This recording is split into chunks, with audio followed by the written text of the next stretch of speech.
La obstinación de los romanos por suministrar a sus ciudades agua en abundancia y de máxima calidad obligó a sus ingenieros a diseñar y calcular acueductos de una envergadura tan asombrosa como admirable. A medida que el imperio crecía y con él sus ciudades, estas obras alcanzaron unas magnitudes asombrosas, capaces de sobrecoger a los mejores ingenieros modernos.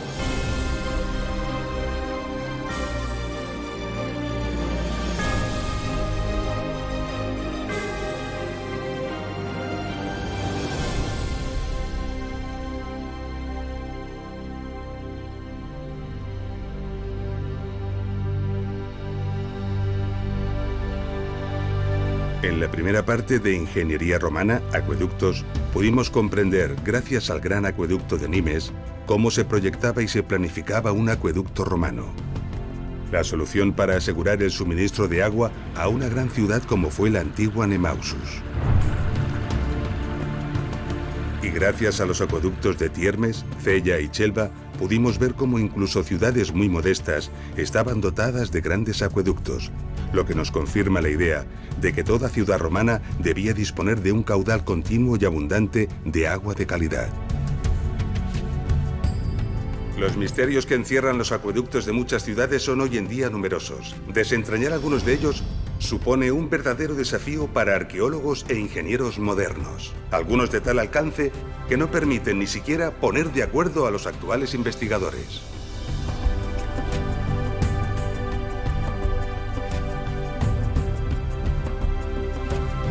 A 200 kilómetros al norte de Chelva se encuentra la sorprendente ciudad romana de Bilbilis, famosa por ser la patria del poeta Marcial.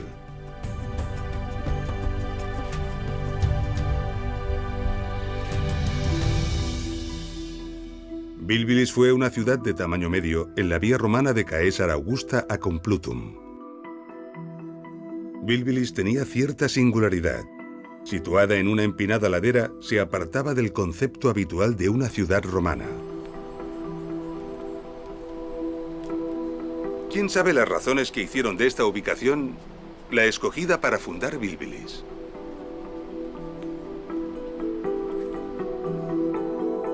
Quizás sean obvias. Las vistas aquí son realmente sobrecogedoras y esta orientación es la mejor para este clima.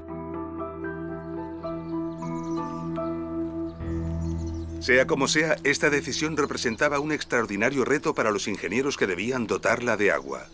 Porque, ¿cómo hacer llegar el agua hasta esta altura?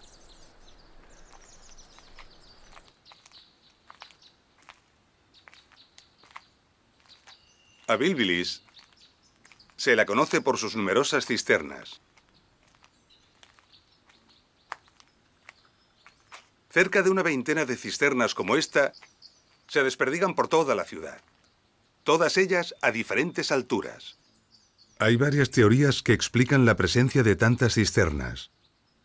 Algunos arqueólogos han apuntado la hipótesis de que estas cisternas se utilizaron para almacenar el agua de lluvia.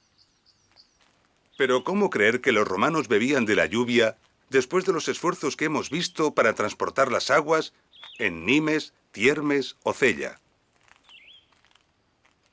Además, en este territorio llueve muy poco.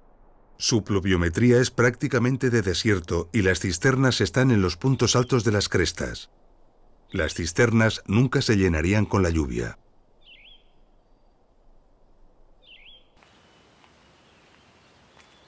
Bilbilis no era una gran ciudad como Nimes, pero era una ciudad importante. Desde luego era mucho mayor que otras que hemos visto, como Tiermes o Cella.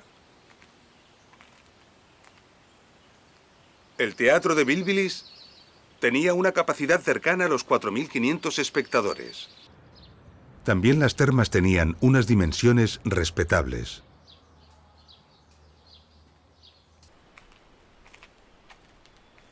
Pero si no fue para almacenar agua, ¿por qué tantas cisternas? Observemos una de ellas detenidamente. Aquí tenemos una cisterna construida con hormigón romano e impermeabilizada con el mortero empleado habitualmente. Podemos ver aquí el lugar por donde entraba el agua. Pero en estas cisternas no se ve salida allí abajo, en la base. Sin embargo, sí que puede verse aquí el orificio de salida, ligeramente por debajo del nivel de entrada. Esto significa que esta cisterna no puede vaciarse por gravedad y se dispone de muy poca cantidad de agua entre la diferencia de niveles. Cualquier depósito que pretenda almacenar tiene una salida en la parte inferior. Entonces, esto no es un depósito. Pero si no es un depósito, ¿cuál es la misión de tantas cisternas?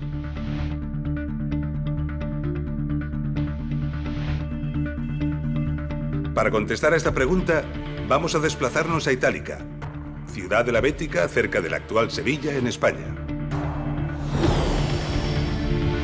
Itálica era una ciudad importante y tenía un buen acueducto. Un acueducto de 35 kilómetros y medio de recorrido total y, según los estudios, de un diseño y trazado impecables.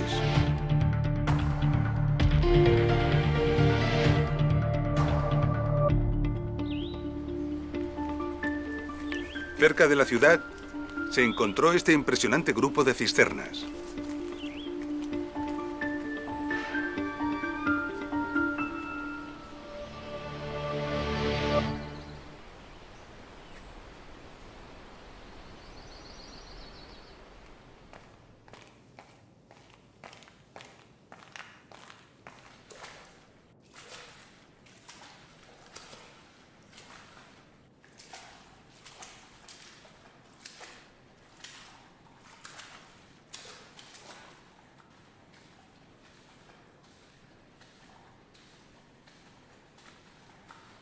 Aquí podemos ver el canal de entrada del agua que venía del acueducto.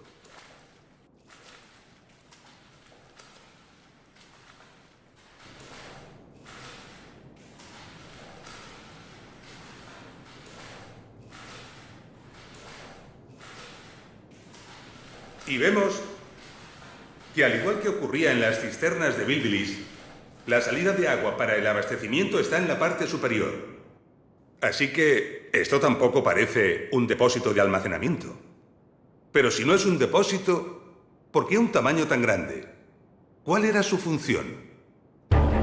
Recordemos los pequeños areneros de los pozos de registro de Tiermes.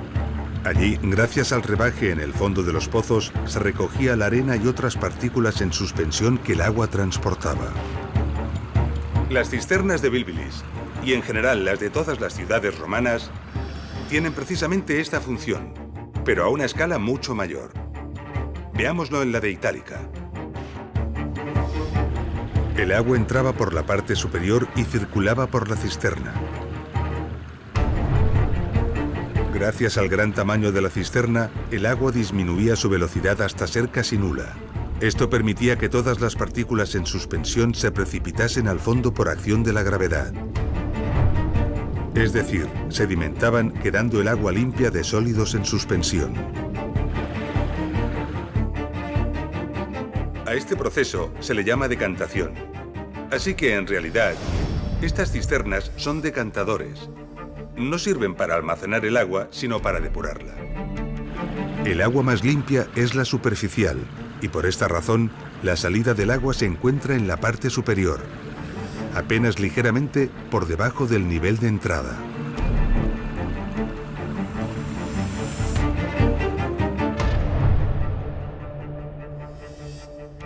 Los decantadores se sitúan a veces al principio del acueducto, pero normalmente se emplazan al final, cerca de las ciudades. Su tamaño se determina en función de la calidad del agua que llega a través del acueducto, es decir, de la cantidad de arena y partículas en suspensión que el agua arrastra, y también proporcionalmente al caudal de agua que debe procesar. Pero en Bilbilis no hay un solo gran depósito de distribución, como suele ser lo habitual. Hay prácticamente 20. ¿Por qué? Esta es la cisterna más elevada encontrada en Bilbilis. Como ya sabemos, toda la ciudad debe encontrarse por debajo de su cota para que el agua sea distribuida por efecto de la gravedad. Pero Bilbilis es una ciudad que tiene un importante gradiente de altura. Es decir, hay una gran diferencia de altura entre esta cisterna y las casas de la ciudad que están en la parte más baja. El peso del agua, la presión aquí abajo, es enorme. Sería suficiente para reventar las tuberías, sobre todo las de plomo. Esto lo sabían perfectamente los técnicos romanos. Así que para evitarlo, ingeniaron una red de cisternas más o menos equidistantes en altura, de forma que nunca se produjera una presión superior a lo que equivale a una atmósfera, unos 10 metros de altura. De esta forma, el agua, al llegar a la primera cisterna, era decantada y quedaba a presión atmosférica. Después, por gravedad, el agua se conducía hasta la siguiente cisterna, donde se volvía a decantar y a quedar nuevamente sin presión. Y así sucesivamente, una cisterna detrás de otra.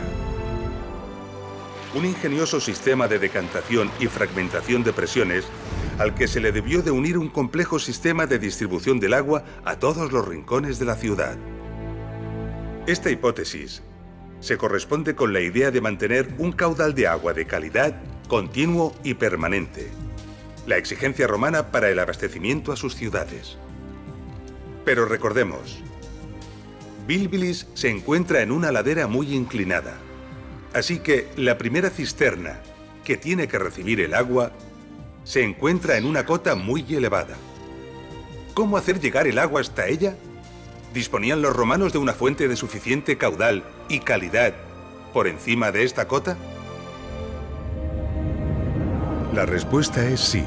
Al norte de Bilbilis, a unos 10 kilómetros, se encuentra la Sierra de la Virgen, con importantes manantiales situados sobradamente por encima de la cota necesaria y cuya agua podía ser captada y trasladada por un canal apoyado en el suelo hasta las cercanías de Bilbilis.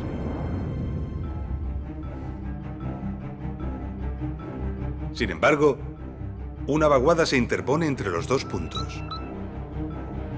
Para mantener la poquísima pendiente que requiere un canal, sería necesario construir unas enormes arquerías.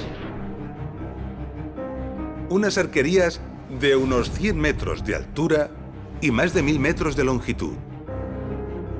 Unas arquerías de estas características son absolutamente inviables.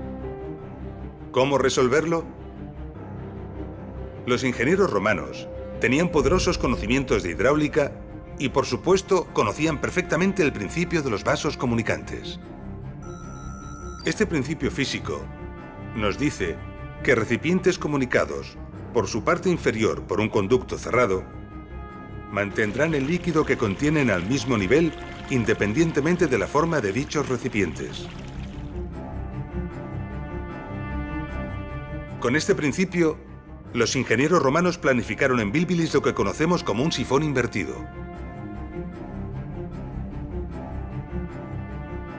Un sifón invertido consiste en una estructura en forma de U en la que por el principio de los vasos comunicantes, el agua que entra en un extremo alcanza el mismo nivel en el otro extremo.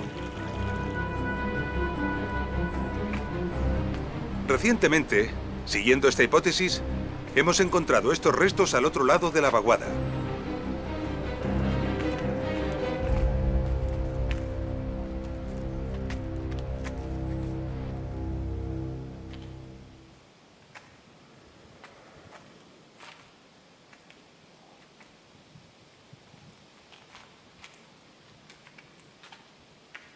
Sorprendentemente, lejos de Bilbilis y en la cima de esta escarpada colina, hemos encontrado este depósito de hormigón romano.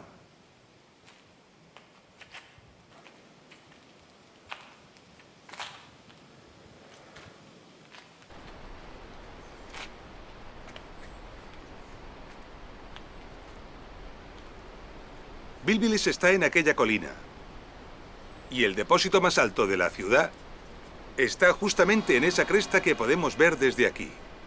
Y está 7 metros más bajo que este depósito que acabamos de ver. Por lo tanto, entre ambos se desarrollaba un sifón que salvaba toda esta vaguada.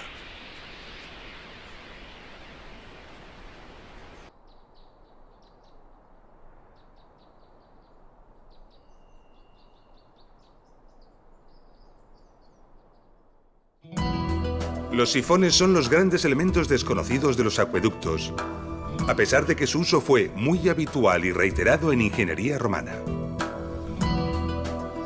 Para comprobarlo, iniciaremos un viaje a lo largo y ancho del imperio. Comenzaremos por el noreste, la actual Turquía. Año 330 a.C. Alejandro Magno controla su vasto imperio dividiendo y encomendando el control a sus generales más próximos.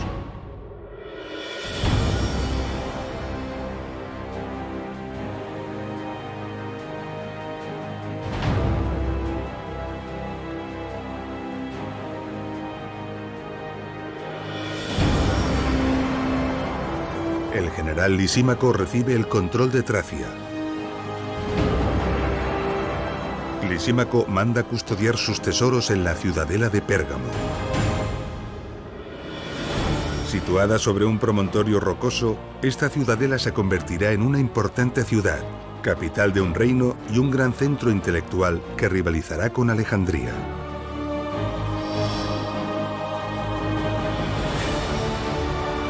Pérgamo tendrá su propia escuela de pensamiento y su biblioteca llegará a albergar más de 200.000 rollos de papiro.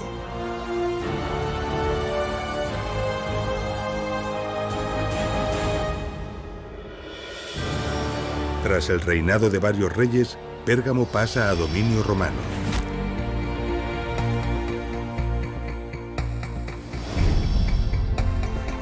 Pérgamo tuvo entre 7 y 8 acueductos de diversas épocas. De ellos, el llamado acueducto de Madradag fue sin duda el más famoso. Este acueducto captaba el agua de varias fuentes de los flancos del Madradag, montañas situadas a más de 30 kilómetros de Pérgamo. La primera fuente se encontraba a 1.230 metros de altura. Una tubería trasladaba el agua a una segunda fuente situada en la cota 1158. El caudal de ambas fuentes se juntaba, aumentando considerablemente. Por ello, a partir de este punto, los constructores del acueducto decidieron emplear dos tuberías paralelas. Estas transcurrían durante 12 kilómetros hasta una tercera fuente en la cota 650. El nuevo incremento de caudal obligó a añadir una tercera tubería. Las tres transcurrían juntas en paralelo durante 25 kilómetros hasta llegar a un depósito decantador instalado en la cota 368 en el monte Agios Georgios. En total, un recorrido de 40 kilómetros de tubería enterrada salvando una diferencia de altura de 862 metros.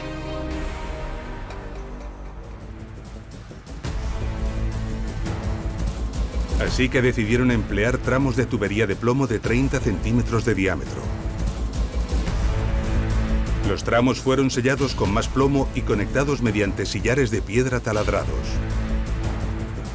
Y todo el conjunto se fijó al terreno fuertemente mediante largos puentes de apoyo. Miles de tuberías descendían el valle resistiendo la enorme presión y las grandes fuerzas que el agua ejercía. Luego atravesaban su fondo protegidas y suspendidas por unas arquerías. Y finalmente ascendían la ladera del valle para alcanzar la ciudad de Pérgamo en la cota 322. En total, un sifón de plomo de 3,5 kilómetros y 190 metros de altura de presión. El acueducto de Madradag ya suministraba agua a la Acrópolis de Pérgamo hacia finales del siglo III a.C., mucho antes del dominio romano. Este es un buen dato para certificar que la principal fuente de conocimiento que los ingenieros romanos atesoraron para la construcción de sus acueductos fue de origen griego, y nos recuerda que los griegos ya hicieron obras prodigiosas con anterioridad. El sifón de Bilbilis dataría del año 0 aproximadamente, año estimado de la fundación de la ciudad, unos 200 años más tarde que la construcción del acueducto de Madradag. Parece pues evidente y probado que los técnicos romanos ya poseían un gran conocimiento sobre el diseño y construcción de los sifones en el momento en que Bilbilis fue construida. El acueducto de Madradag es de origen helenístico, pero fue ampliado, modificado y mantenido por los romanos cuando la ciudad entró bajo su dominio. Esta capacidad para recoger el conocimiento, ampliarlo y perfeccionarlo es una de las grandes cualidades de la civilización romana. Así que la ingeniería griega para la ejecución de sifones fue ampliamente superada por los técnicos romanos. Tenemos excelentes ejemplos en Lugdunum, capital de la provincia romana de la Galia Lugdunensis, la actual e importante ciudad francesa de Lyon.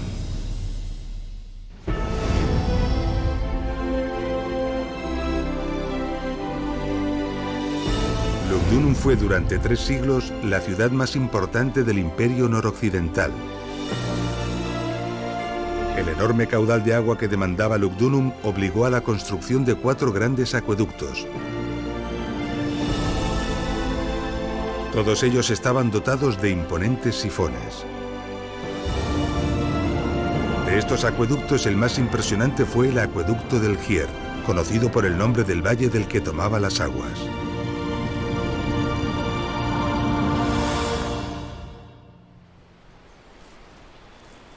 El acueducto del Gier tenía una longitud total de 87 kilómetros de canal. Un canal que unía las fuentes escogidas con los depósitos decantadores que se conservan en lo alto de la colina de Lyon. 87 kilómetros de canal para salvar una distancia de 42 kilómetros en línea recta. Fue necesario construir 11 túneles y unos 40 grupos de arquerías. Uno de ellos es este: las arquerías de llegada al sifón de Bonan, el mayor de los 4 sifones que el acueducto del Gier tenía. Este grupo de arquerías tiene 250 arcos que se extienden a lo largo de 1.650 metros. Y aunque parezca sorprendente, no es el más largo. Más adelante, cerca de la ciudad, había otro de 300 arcos y 1.900 metros de longitud. Estas arquerías no fueron construidas para cruzar obstáculos ni valles. Su sentido es otro distinto.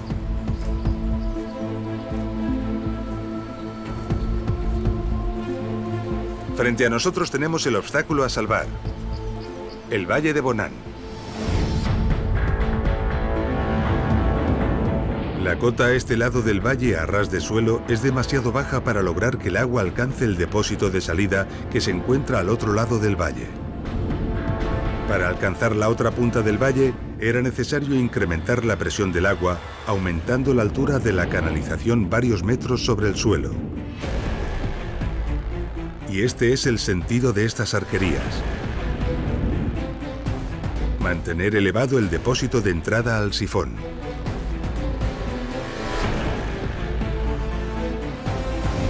Allá arriba estaba el depósito de entrada del sifón, y de él salían 11 tuberías de plomo.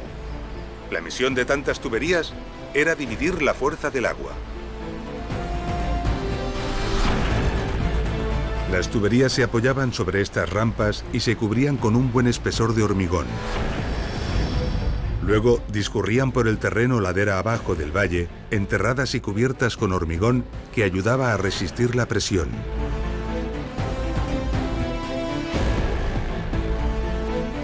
Tras 1.200 metros, las tuberías lograban descender de la cota 313 a la 191, donde se encontraban con el Venter.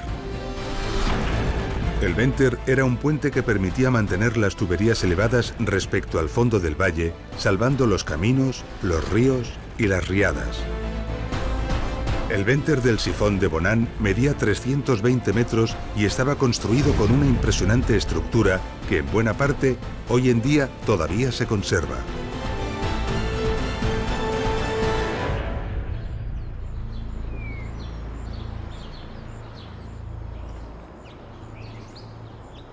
Estas arquerías tienen un revestimiento de los paramentos muy peculiar, de gran belleza, llamado opus reticulatum. En él se alternan los colores de las pequeñas piedras, en forma de rombo, talladas una a una. Los enormes volúmenes de fábricas estaban construidos en hormigón, alternando con ladrillo, y revestidos concretamente de esa retícula. Una prueba contundente de que buscaban, además de la eficacia y lo funcional, la belleza. Esta búsqueda de funcionalidad y belleza hizo planificar estas arquerías con arcos transversales en las pilas para el aligeramiento. Sin embargo, los arcos más altos fueron cegados. ¿Por qué?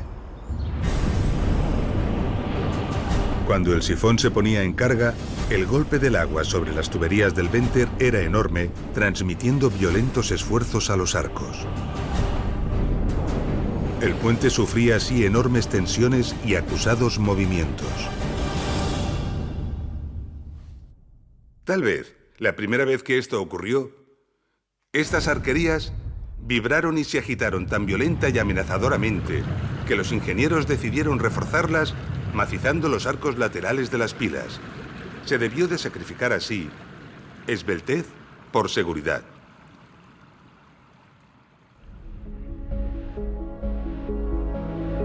Al final del Venter, el agua era empujada por la enorme presión ladera arriba. Este punto era realmente crítico. A la enorme presión se añadía la sedimentación y la acumulación de la arena que el agua pudiese arrastrar. Esto podría provocar el taponamiento del sifón, dejando el acueducto fuera de servicio. Así que era necesario que el agua llegara limpia al sifón, libre de arena y de partículas en suspensión. Lugdunum tenía grandes decantadores en la llegada a la ciudad, pero estaban situados después de los sifones. Y no había ningún gran decantador al inicio del acueducto. Entonces, ¿cómo lograban que el agua que llegaba a los sifones estuviera suficientemente limpia? Además del arenero de la propia cámara de entrada de los sifones, el acueducto del Gier tenía unos 1000 pozos de registro.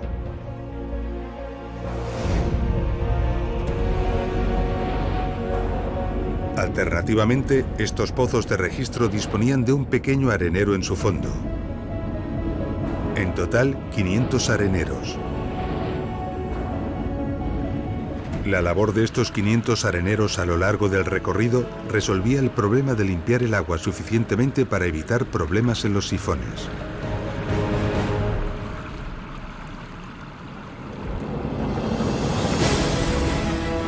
Tras superar el Venter y empujada por la presión, el agua ascendía la ladera del valle recorriendo otros 1100 metros y alcanzando el depósito de salida en la cota 305. 8 metros por debajo de la cota del depósito de entrada del sifón. A partir de ese punto, el agua era conducida por el canal, ya sin presión, hacia los decantadores situados en la colina de la ciudad.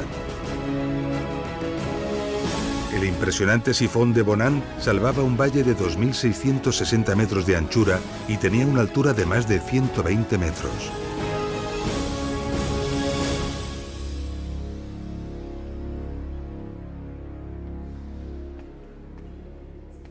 El plomo fue saqueado del acueducto del Gier, seguramente en las primeras épocas tras la caída de la ciudad, hasta no dejar prácticamente ni rastro. Lo mismo ocurrió con el metal en el acueducto de Pérgamo. Los metales eran muy preciados y codiciados en todas las épocas, y el saqueo fue generalizado. Esta es una explicación de por qué no ha quedado ni rastro de cualquier tubería que hubiera existido en el sifón de Bilbilis. Según algunos cálculos realizados, la cantidad de plomo necesaria para la construcción de los sifones del acueducto del Gier ascendía a la increíble cantidad de 10.000 toneladas. Y recordemos que el acueducto del Gier era solo uno de los 4 acueductos que suministraban a la ciudad de Lugdunum.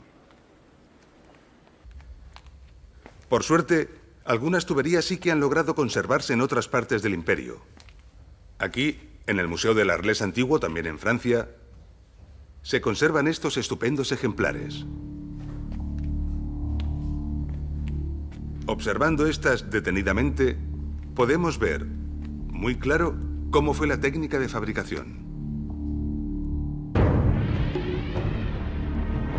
Los romanos fabricaban las tuberías partiendo de una plancha de plomo que curvaban alrededor de un núcleo de madera hasta formar un tubo. Después, el núcleo se retiraba y los bordes se soldaban con un cordón de plomo, quedando una sección oval y dejando a la vista una costura longitudinal. La unión entre tuberías se hacía con un grueso enchufe que también se soldaba.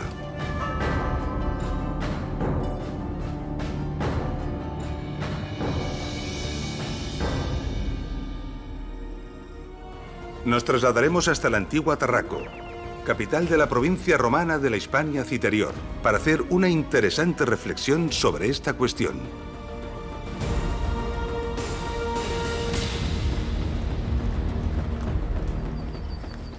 Se desconoce el recorrido general del acueducto de Tarraco.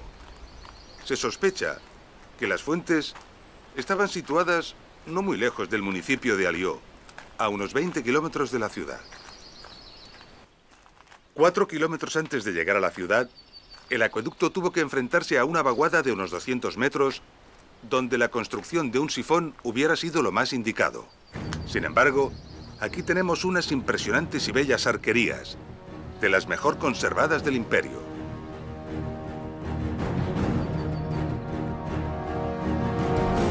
Con 217 metros de largo y una altura que llega a los 27 metros, es una obra costosa y compleja que podría haber sido evitada construyendo con menos esfuerzo un modesto sifón.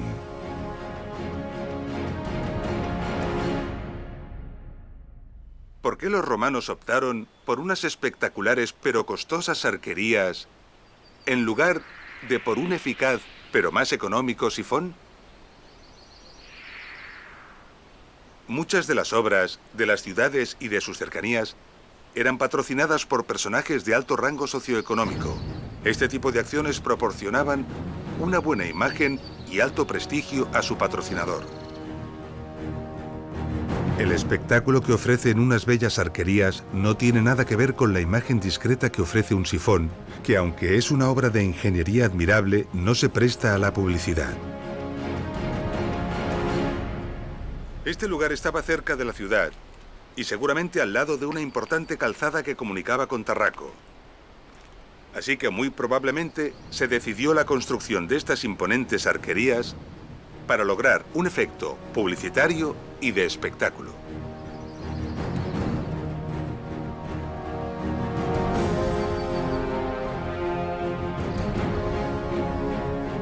Otro ejemplo significativo de esto son las sobrecogedoras arquerías del acueducto de Segovia, bella ciudad del centro de España.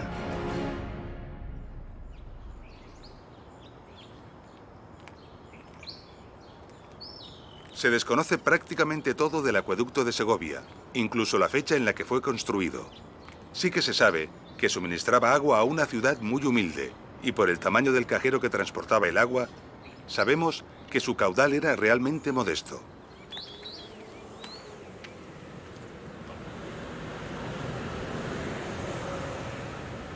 Si recordamos el cajero del acueducto de Nimes y lo comparamos con el cajero de este acueducto, nos daremos cuenta enseguida de la diferencia de caudales que ambos acueductos conducían.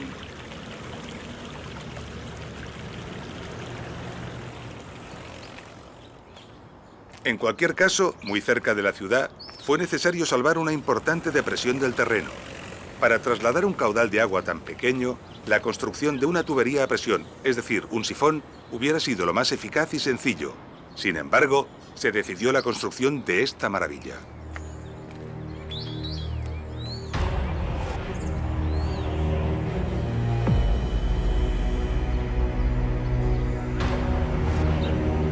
Construido en grandes bloques de granito que se sujetan únicamente por el equilibrio que aporta su sobrecogedor y admirable diseño, alcanza los 28 metros de altura. 24.400 bloques de piedra para construir 167 arcos. 7.500 metros cúbicos de duro granito. Los sentimientos de poder y grandeza que despierta una obra como esta aún se sienten con toda su fuerza hoy en día, a pesar de lo acostumbrados que estamos a las grandes obras de ingeniería modernas. El efecto propagandístico y la búsqueda del espectáculo es la causa de estas colosales arquerías, como demuestra la cartela con letras que aún se conserva en lo más alto, anunciando al benefactor de la obra.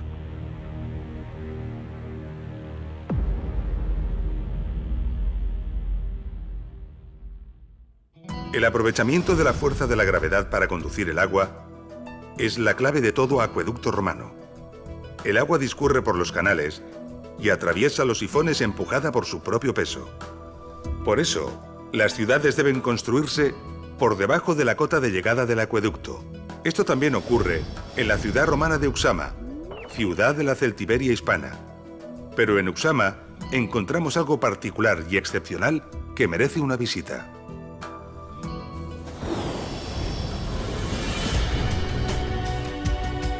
Uxama tuvo una cierta importancia en época romana, en gran medida por estar situada en la importante calzada romana que unía Caesar Augusta y Astúrica Augusta y que atravesaba toda la Celtiberia. Se la dotó de agua de excelente calidad desde las fuentes que constituyen el nacimiento del río Ucero. Se construyó una canalización de 46 kilómetros que llegaba a la ciudad a una cota tan solo 12,20 metros más baja que la cota de las fuentes.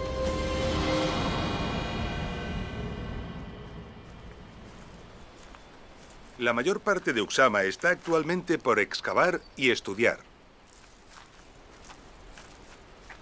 Varias cisternas similares a las de Bilbilis repartían el agua a toda la ciudad. Pero algunas cisternas, entre ellas esta, se encuentran por encima de la cota de llegada del acueducto. ¿Por qué? En esta colina se descubrió algo inesperado y sorprendente.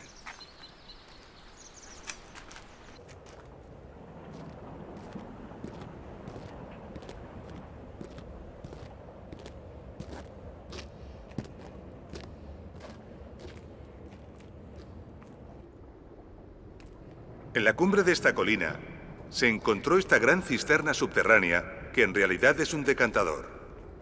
Y lo extraordinario de este decantador es que está 40 metros por encima de la cota de llegada del acueducto.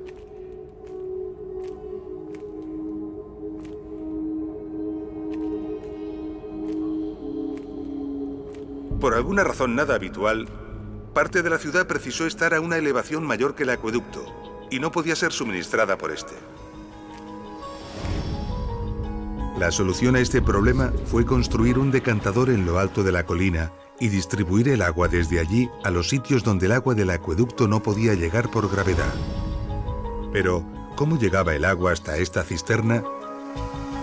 La hipótesis más plausible es que salió del propio acueducto y que se usó un sistema de elevación basado en una noria conocida hoy como de rosario. Una noria de rosario consiste en una gran rueda que arrastra una cadena dotada de pequeñas bolas o elementos similares que impulsan el agua dentro de una tubería. De esta manera se podría haber elevado parte del caudal del acueducto al decantador de la colina. La rueda bien podría haber sido traccionada por fuerza animal, por la del viento o quizás por combinación de ambas según las circunstancias.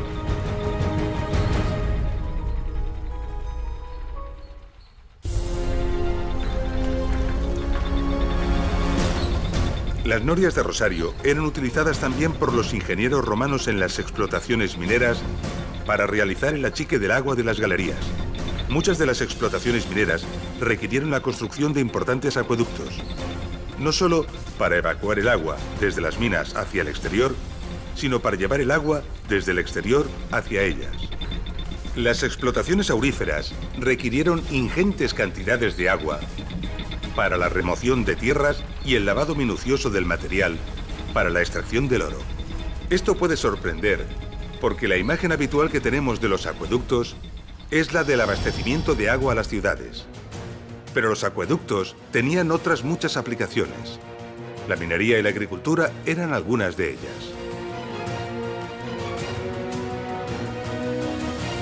En el acueducto de Arles, importante ciudad de la Galia narbonense, encontramos un bonito y original ejemplo. Arles era alimentada principalmente por dos acueductos procedentes de la próxima cordillera de los Alpilles.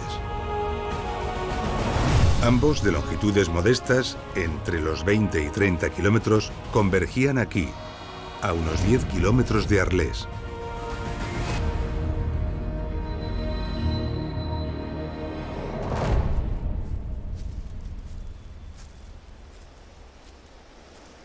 Este es el lugar donde se unían los dos acueductos en una gran arqueta de distribución de la que salían estos dos nuevos canales. El objetivo de esta arqueta era el control independiente de los caudales de ambas canalizaciones.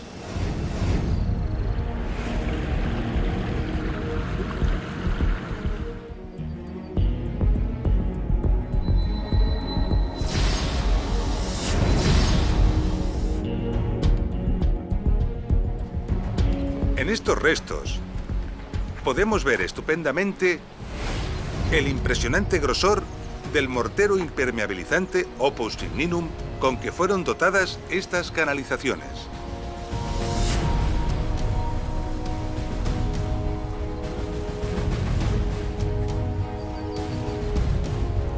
En esta pieza caída se puede ver perfectamente el mortero de Opus Igninum en el fondo y el bocel bien pulido. Y esta placa es concreción calcárea. Recordemos que la concreción calcárea es la precipitación de cal que se produjo durante los cientos de años de funcionamiento del acueducto.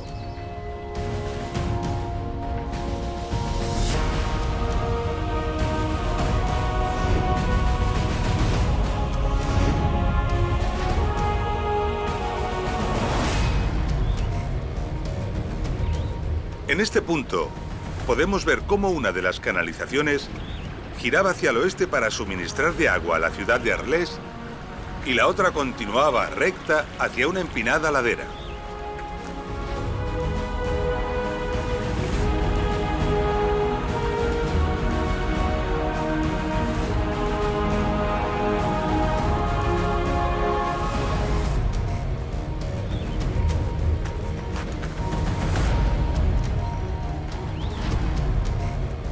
Y en esta ladera podemos ver la cimentación de una construcción cuyo evidente objetivo era aprovechar la fuerza del agua. Por los restos encontrados en las excavaciones, podemos reconstruir estas instalaciones. Un impresionante complejo de molienda harinera compuesto de 16 ruedas de casi 3 metros de diámetro. Las ruedas eran movidas por la fuerza del agua al bajar por la pendiente. El movimiento se transmitía mediante diversos engranajes a los rodillos de piedra que trituraban el grano. Se ha calculado que este molino podía moler 3 toneladas de cereal por hora, suficiente para abastecer la demanda de 80.000 personas.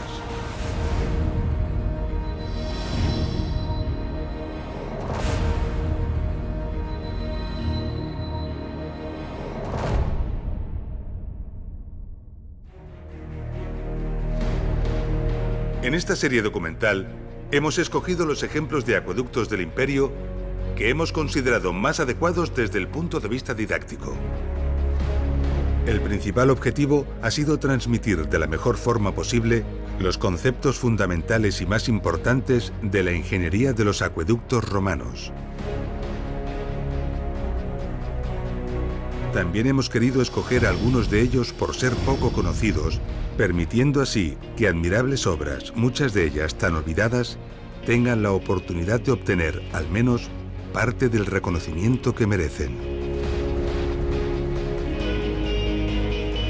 Pero el Imperio tiene cientos de acueductos que no hemos tratado, algunos más impresionantes en diseño y audacia que los que hemos visto, y que son dignos de ser nombrados. Como el acueducto de Cherchell en Argelia, o el d'Aix-en-Provence y el de Metz en Francia, que rondan los 50 kilómetros, o el de Vervins con 70 kilómetros y el espléndido de Fréjus con 45 también en Francia. Muchos rondan los 100 kilómetros de longitud, como el de Gades al sur de España y el de Colonia en el centro de Alemania. El maravilloso acueducto de Aspendos en la actual Turquía, que resolvía la enorme carga de presión a la que se enfrentaba en su tramo final gracias a 2 torres intermedias y 3 sifones contiguos. Todo ello sobre un gran venter continuo realizado sobre grandes arquerías. El gran acueducto de Cartago se alimentaba de varias fuentes, la más lejana a más de 130 kilómetros. Precisó de 16 kilómetros de arquerías para que el canal mantuviera la cota adecuada que requería la ciudad. Sus colosales decantadores eran más grandes que un campo de fútbol y decantaban simultáneamente unos 60 millones de litros de agua.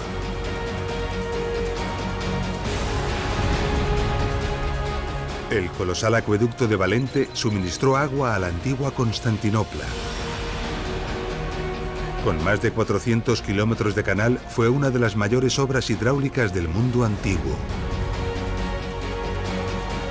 En la colosal explotación minera aurífera de las Médulas, en España, se construyeron diversos acueductos cuyos canales superaban en conjunto la increíble cifra de 600 kilómetros de longitud. Allí, la fuerza del agua fue utilizada literalmente para disolver las montañas. Pero seguramente, el sistema de abastecimiento más espectacular de todos, como no podía ser de otra manera, fue el de Roma. Roma era suministrada al menos por 11 grandes acueductos, algunos de ellos con recorridos cercanos a los 100 kilómetros. Los 11 acueductos de Roma suministraban cerca de 1.000 millones de litros de agua por día a la ciudad. Los acueductos de Roma son un espectáculo en todos los sentidos. Sorprendentes e ingeniosas soluciones técnicas.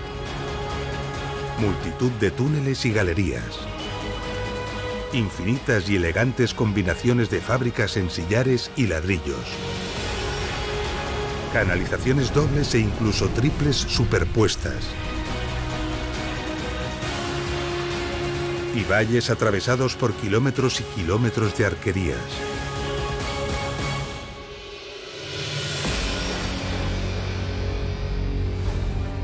Hemos llegado al final de nuestro episodio.